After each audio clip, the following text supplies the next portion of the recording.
하나님 말씀은 로마서 3장 23절입니다. 모든 사람이 죄를 범하였음에 하나님의 영광에 이르지 못하더니. 코로나19 바이러스로 인하여서 전 세계가 혼란스러운 상황입니다. 눈에 보이지 않는 바이러스가 이처럼 강력한 영향을 끼칠 줄은 아무도 예측하지 못하였습니다. 눈에 보이지 않는 것이 전 세계에 강력한 힘을 가지고 지배를 하여 버린 것입니다. 죄는 이보다 더 심각합니다. 태초 이래로 인류의 속에 파고든 죄는 모든 사람에게 전염되게 하고 유전되게 하는 무서운 죄입니다. 이런 죄에 대하여 사람들은 심각하게 생각하지 않습니다. 왜 그런가 하면 죄가 괴인화되었고 일상화되었기 때문입니다. 죄는 눈에 보이지 않지만 분명히 존재하는 영적인 바이러스와 같습니다. 이 죄 때문에 하나님 앞에 나가는 길이 가로막힙니다. 모든 사람이 죄를 범하였음에 하나님의 영광에 이르지 못하더니라고 하지요. 그리고 에레미야 5장 25절에는 너희 죄가 너희로부터 좋은 것을 가로막았느니라고 말씀하지요. 죄는 인간의 개인의 역사 속에 그리고 각 나라의 역사 속에 개입하여서 무섭고 어두운 영향력을 지금까지 발휘하고 있다는 것입니다. 이 죄를 바로 알아야 합니다. 그리고 해결되어야 합니다.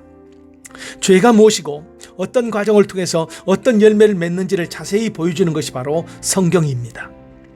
성경은 죄의 정체를, 죄의 실체를 분명히 보여주는 영적인 안경과도 같습니다.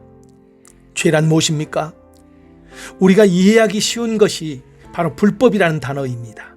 요한일서 3장 4절에는 죄를 짓는 자마다 불법을 행하나니 죄는 불법이라 말씀합니다. 각 나라에 세워진 법이 있습니다. 그 나라의 사람들은 그 법을 존중해야 합니다. 무시하면 그 법에 따른 제재를 받지요. 하나님의 법도 있습니다. 이 땅에 모든 나라 사람에게 선포되어진 하나님의 법입니다. 이 땅에 사는 사람들은 이 하나님과 하나님이 세우신 법을 존중해야 합니다. 그래야만이 하나님의 법의 보호를 받을 수가 있지요. 하나님의 법에 존중하기 위해서 먼저 하나님을 인정해야 합니다. 그런데 죄는 이 하나님을 바라보지 못하게 합니다. 그래서 하나님을 인정하지 못하고 하나님의 법을 무시하게 만듭니다. 생각해 보십시오. 나라의 법도 무시를 하여 어기면 분명히 제재를 받고 클레임을 받습니다. 그렇다면 창조주이신 하나님의 법을 무시한다면 어찌 되겠습니까?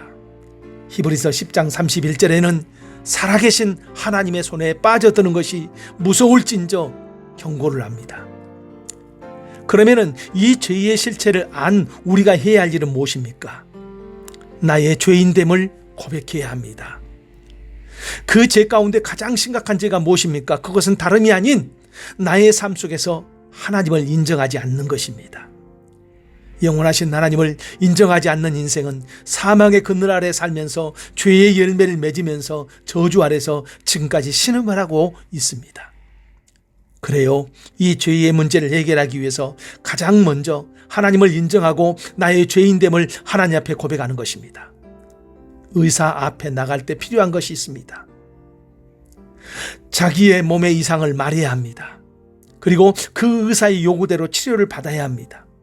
마찬가지입니다. 우리는 지금까지 하나님을 인정하지 않고 살았을 수도 있습니다. 하나님을 인정하면서도 여전히 내 기준으로 살았을 수 있습니다. 그런 우리가 이제 우리 마음속에 자리 잡은 죄를 해결하기 위해서 하나님을 인정하고 그분의 해결 방법을 받아들여야 합니다. 가장 먼저 해야 할 일은 하나님을 인정하십시오. 천지를 창조하시고 그리고 다시 우리를 구원하시고자 인생 속에 손을 내미시는 하나님 앞에 나오십시오. 하나님을 찾는 사람은 그가 어떤 형편에 있든지 가능성이 있는 사람입니다. 그것은 하나님이 전능하시기 때문입니다. 오늘 하루를 시작하면서 하나님을 인정하고 그분의 은혜를 구하십시오. 그것이 가장 아름다운 인생길을 걷는 것입니다. 여호와께서 말씀하시되 오라 우리가 서로 변론하자. 너희 죄가 주홍 같을지라도 눈과 같이 희어질 것이요 진홍같이 붉을지라도 양털같이 희게 되리라. 기도합니다. 하나님, 우리는 죄인입니다. 이 죄의 문제를 해결하여 주실 것은 하나님밖에 없습니다. 오늘도 우리를 죄에서 구원하실 수 있는 하나님을 인정하고 그 하나님 앞에 내 인생을 맡깁니다. 예수님 이름으로 기도합니다. 아멘.